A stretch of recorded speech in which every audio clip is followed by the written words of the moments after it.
English stories. The Captain Gralleau and the Ants. In the heart of the Amazon jungle, where the trees whispered secrets and the rivers hummed songs of old, there lived a jolly captain named gralleau. He wasn't just any captain, he was the proud commander of a shiny gunboat named the Benjamin Constant. Alongside him was his loyal friend, Holroyd, a clever engineer from far-off Lancashire, who loved adventures and spoke with a funny accent. One sunny morning, Captain gralleau received a curious mission: to help the people of Badama, a little village hidden in the jungle, who were troubled by a strange plague of ants. Ants, chuckled Captain gralleau, scratching his head. What can a man do against ants? They're not ordinary ants, Captain, said Holroyd, his eyes wide with excitement. These ants are special. They're big, smart, and they don't like to leave. As they steamed up the Amazon, Captain gralleau and Holroyd marveled at the wonders of the jungle. They saw crocodiles lounging lazily on the riverbanks, and colorful birds that danced in the sky.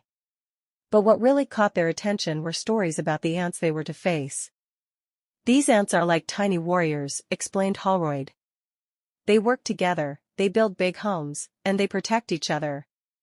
Sounds like a proper army, muttered Captain gralleau, stroking his chin thoughtfully. When they arrived at Badama, they found the village deserted, with only the ants bustling about. These weren't just any ants, they were as large as grapes, with shiny black armor and clever little eyes. Some even wore gray cloaks, looking like tiny generals. Captain gralleau decided it was time for action. Dressed in his finest uniform, he bravely went ashore. He found jars and boxes filled with sweet smells and intriguing colors, hoping to distract the ants. Meanwhile, Holroyd built a giant magnifying glass, planning to study the ants up close. To their surprise, the ants were fascinated by the jars and boxes. They gathered around, sniffing and inspecting curiously. Looks like they're having a party, laughed Holroyd. Just then, a small group of ants approached Captain gralleau and Holroyd. They weren't here to fight, they were here to talk. With the help of Holroyd's magnifying glass, they could understand the ants' tiny voices.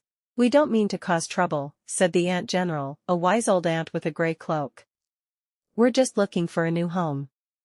Why not share the village, suggested Captain gralleau, always the peacemaker. The ants agreed, and so began a wonderful friendship.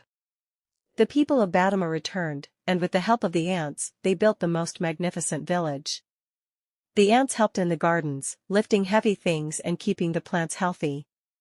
In return, the villagers made sure the ants had plenty of sweet treats. And so, in the heart of the Amazon, where the trees whispered secrets and the rivers sang songs, there lived a village where humans and ants lived happily together, thanks to the brave Captain gralleau, the clever Holroyd, and the most extraordinary ants anyone had ever seen.